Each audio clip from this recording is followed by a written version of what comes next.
Methods of polarization. We have to discuss two methods, polarization by scattering and polarization by reflection. First one is polarization by scattering. When the sunlight is incident on the gas molecules in the atmosphere, it gets scattered. അറ്റ്മോസ്ഫിയറിലുള്ള gas മോളിക്യൂൾസിൽ sunlight incident ചെയ്ത് കഴിഞ്ഞാൽ തട്ടിക്കഴിഞ്ഞാൽ അത് scatter ചെയ്യുന്നു. The scattered light seen in a direction perpendicular to the direction of incidence is found to be plane polarised. This phenomenon is called polarisation by scattering. നമുക്ക് ഫിഗറിൽ observe ചെയ്ത് കഴിഞ്ഞാൽ കാണാൻ സാധിക്കുന്നു, അൺപോളറൈസ്ഡ് ലൈറ്റാണ്. ഇൻസിഡൻറ്റ് സൺലൈറ്റ് വന്ന് വീഴുന്നത് ഗ്യാസ് മോളിക്യൂൾസിൽ. അതിന് പെർപെൻഡിക്കുലറായിട്ട് വന്ന് വീഴുന്ന സൺലൈറ്റ് പ്ലെയിൻ പോളറൈസ്ഡ് ആയിട്ട് മാറുന്നു. This phenomenon is called polarisation by scattering.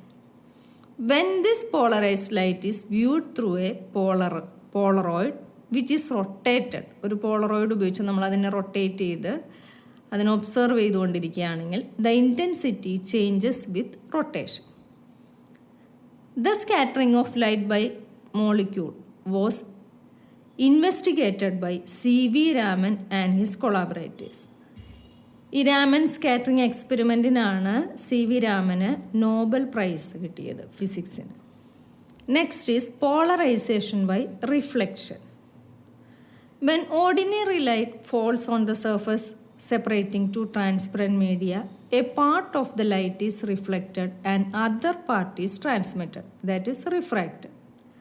When refracted wave is perpendicular to the reflected wave, reflected wave refracted wave perpendicular ആയിട്ടാണ് വരുന്നതെങ്കിൽ the reflected wave is totally polarized wave. അങ്ങനെ ഒരു condition വരികയാണെന്നുണ്ടെങ്കിൽ that reflected wave is totally polarised ആയിരിക്കും. ഈ കണ്ടീഷനെയാണ് നമ്മൾ polarisation by reflection എന്നതുകൊണ്ട് mean ചെയ്യുന്നത്. Now Doppler effect in light. സൗണ്ടിലെ പോലെ തന്നെ ലൈറ്റിലും നമ്മൾ ഡോപ്ലർ ഇഫക്റ്റ് ഡിസ്കസ് ചെയ്യുന്നു. Apparent change in frequency of light seen by an observer whenever there is a relative motion between source and observer. It is called Doppler effect. സോഴ്സും ഒബ്സർവറും തമ്മിലുള്ള relative motion മൂലം ഒരു ഒബ്സർവർക്ക് ഉണ്ടാകുന്ന ലൈറ്റിൻ്റെ ഫ്രീക്വൻസിയിലുണ്ടാകുന്ന അപ്പാരൻറ്റ് ചേഞ്ച്, ആ ഫിനോമിനാണ് നമ്മൾ Doppler effect എന്ന് പറയുന്നത്. സൗണ്ടിൽ നമ്മളിത് പഠിച്ചതാണ്. ഇതിലെ ഫസ്റ്റ് കേസ് നമുക്ക് നോക്കാം. When the source is moving towards observer with a velocity v, then the apparent frequency of light nu dash is equal to nu into 1 plus v by c. Here nu is the actual frequency and v is the velocity. Therefore the fractional change in frequency is given by delta nu by c is equal to v by c. The second case is if the source is moving away from the observer, then the apparent frequency is given by nu dash is equal to nu into 1 minus v by c.